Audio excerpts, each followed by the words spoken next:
This is Shabbos Daf Mem Hey. The Gemara was talking about a signet ring, and it's made up of two parts, and whether it's Makabal Tumah, it all depends on which part is subordinate to the other part. And now we're going to learn a brisa that's the opposite view. Tani was taught in the brisa, Rabbi Nechemia Machalef. Rabbi Nechemia reverses this ruling.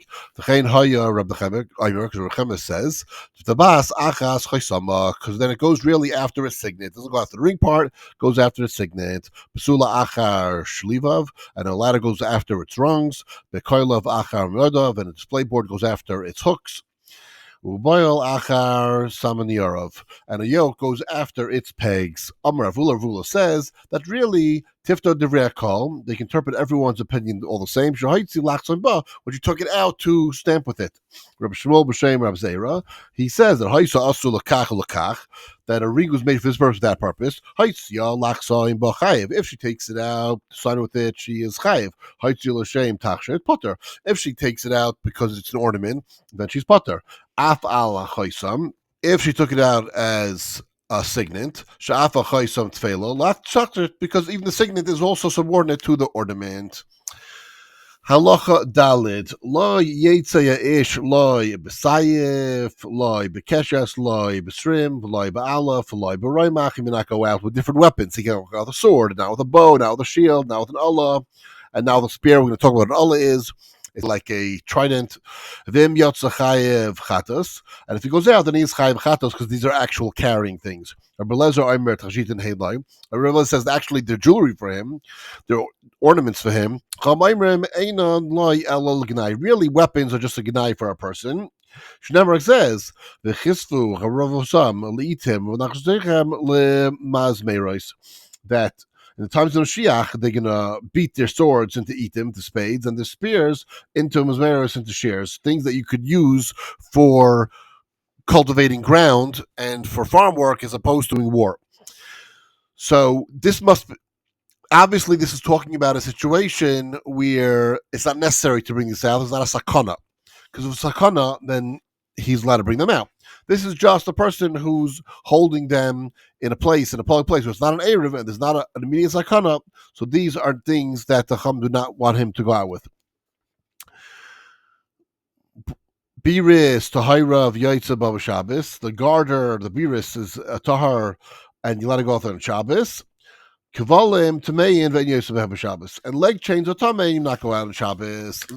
Zok the Gemara. The Gemara says, "Ksiv it's written, v'chamushim alu b'nei Yisrael Mitzrayim." The Shalom b'nei Yisrael went up from Mitzrayim, and they were armed. It teaches us that they were armed with 5 different weapons. The Ein Zahi Allah. So what is an Allah? Min Mad Tani Rab Yaakov Bar Susai Rab Yosa. What he said is that May Masai Tamar and Esai Gairin. When we know we can separate Truma from the granary. Shayitzakar ha'Allah, when he removes the Allah. Hadar Kimin Dekayon. It's an indication that it's some sort of prong. This instrument is probably like a trident. In other words, they would stick this into the ground. They would pile up the wheat around it. And then they would pull it out of the ground. Now you have a beautiful pile. Now it's ready to be separated for a mice or trumas. And therefore, that is what it is. It's a very similar instrument to that. Uma Taima and Rabbi Lezer. What's the reason of Rabbi Lezer? Chagor Charbe Al Yerech Chabar Haidchav Haidcherech. Remember, Rabbi Lezer says that you let it go out with these weapons, that they're an adornment for him. It says, gird your sword around your thighs, Almighty One, your majesty and your splendor. We gave a pasuk in the Mishnah for the Chum. Chum said why weapons are not a ornament for a person, but they're a gnai. And now Rabbi Lezer is saying, no, there's a pasuk why they're actually splendor for a person. Ma tama and Rabbanon. So what's the reason Rabbanon? Uksiv chavaros leitim latem. They should beat them into the itim. The chavaros leiti was muzaris, and again brings the same pasuk, and there's various into shears. You're going to use them for farm work as opposed to using them for weapons. Why the Gemara brings it again? Okay, sorry, I don't understand why. The Mishnah had said it already, but I could say it Rabbi Lezer, so then the Gemara just clarifies and brings the pasuk for Rabbanon again. Rabbi Chia b'shem Rabbi Yechanan. Rabbi Chia says the name of Rabbi Yechanan that birais kol shehi yichidim, a garter applies when it's worn separately. The kflalim kol shal shaloles bentayim, and leg chains are when they chain between them. So the garters are the ones that actually go onto the person. They're garters. They hug the person's thighs or the ankles or part of the person. So he's wearing them. The chains go in between, and the chain is what he's wearing.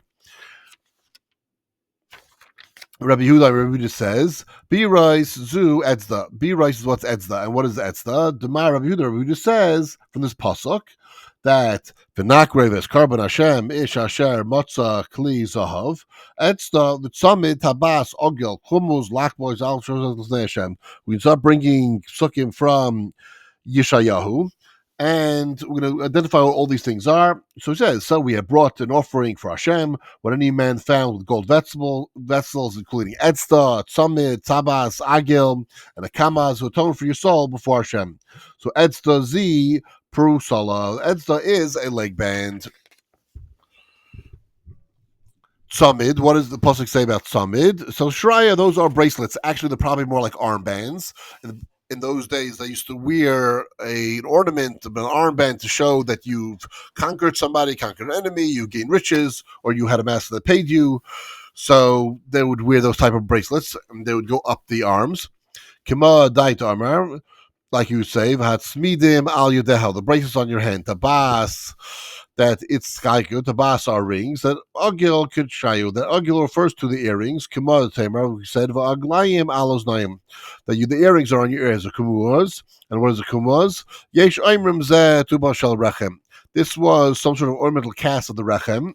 So either the womb, rechem literally means the womb of a woman, but it might be cast sort of like in the shape of a vagina. I'm not sure if that's exactly what the cast was of. Some Mefarshim say that it was lewd, and some maybe just the design.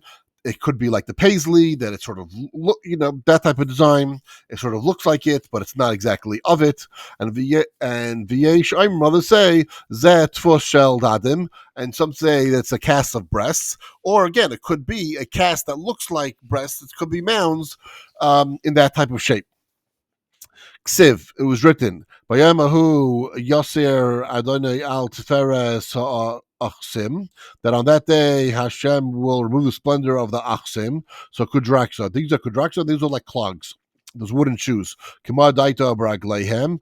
And you said with your feet that you spew venom, and then shlitim are Tanya, and Kima Da'at Omar, we said that Shavim shall Svavim, Shavis of women's hairnet, Hashroinim, Unukiais, and Hashroinim are necklaces, Kima Da'at Omar, and like you said, Vayikach, Hashroinim, Asher, and he took the Shroim and he hung them on the camel's necks. That's how we know they're necklaces. Ha-nitvais shall mine. The nitvais are small packets of various types of perfume that's worn around the neck. Ha-sheirais, shirayin, and sheirais are bracelets. Va-royalois, vanalia, and royalois are veils. Ha-peirim kulaya. The peirim are crowns. Kimadai tamar, it says, upreirim al sheichem, and your peirim are on your heads. Ha-tzadais purosala, and its tzadais are leg bands. Ha-kishurim karshishia, and the kishurim are bells. Bate hanefesh, tidrive, kaslas, estu mukhriya, and the bate hanefesh are ikalas, which is translated as to estu mukhriya. So davar shehi al yad beis nefesh, an ornament that's an item that's on the house of the soul. V'chaloshim kasher, and the chaloshim of the earrings. Davar shehu nisnos al beis kloshim. So in the place in the house of the whispering. So in other words, on the ear. So these are ornaments that are worn either on the heart or they're worn in the ear. Hatabois is kaya. The bois are rings. Nimsaya af davar shehu nasan hu al gav hachoitem. This af refers to an ornamental item that is placed in the nose, like a nose ring or nose stud. And then there's another verse from Yeshayahu, Hamachlois prismata, Machlois are cloaks, and Hamartlois kailin uvarvin, and Maflois of clavim, and Mafravim, these type of wrappings that go around your head. Hamit pachois, Savion, Ravruvan, and the pachois are large sheets. Vahacharitim, Zairin, Mitzarin, and the Charitim are decorated belts. The Ulrarsin, Mitzardin, and decorated Oksarin. This was made of a silk cloth, come on the table, like it says, Vayikach miyadam v'yitzar becheret. And he took from them the form, the width, an engraving instrument. In other words, these are very, very fancy cloths, that are fancily embroidered. And now I have a sixth and final pasuk from Yeshayahu.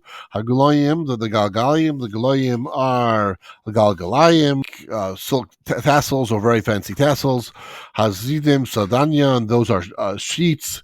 Hatzinois Oralia, and those are turbans. Kimada Tamar, like it says, that Vaimer Zimino Snif Hatar al Roisha, that let him place a snif, the turban on his head. Uksivin, it says, Vaisa Teres Feres Biyad Hashem, Utsnif Malucha, Bikaf Elikecha, and you'll be a crown of glory in your hand of Hashem, and the royal turban in the palm of God. Haridim was like them. The redim are golden class. Kema the Tamar, like it says. Then also us redim al Shaimrei Chachoimais, and then remove my golden class from me and the guards of my walls. Whew. Now we're going on to halacha hey. Yoitza isha, a woman may go out bechutei seir, with the strands of hair, bein mishalah, whether it's her hair, bein mishalah chaverta, or whether someone else is here, bein mishal behema, whether it's animal hair. So these obviously are braids, or they're of course shetels. Betoit besavutin bisman shehein tefurin, and with a frontlet with the head bangles so long as they're sewn in. Ubechula befeya nichris bechatzer, and a kavol, or a woolen cap, or a peya nochris in a courtyard. We can see what a peya nochris is.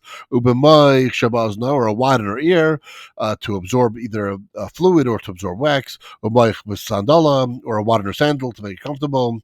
Ubemai shecha lidasai, or a pad or an applicator. For her period, befilel or peppercorn, or begil melach with a lump of salt, or bechol davar jitain lachpia, or anything that she puts in her mouth, she sticks it in between her gums and her cheeks. Ubilvad shalai titain bechalil Shabbos, as long as you not place those things in Shabbos, the peppercorn or the salt or anything in her mouth. The imnafal loy taxar, it fell out. She's not going to return it. She can't return it. Shame toreches v'shem shel zahav, a false tooth or a tooth made of gold. Rebbe Mate, Rebbe says it's permitted. V'cham say it's usher. Obviously, those are talking about when they are removable. Easily removable. If they obviously are crowns, then it's not a problem. So what about going out with dentures, or what about going out with a retainer? What about going out with a flapper? So those we have to see, because there is a svar to say that they're fine because they're meant to stay in place. No one wants to remove them on Shabbos.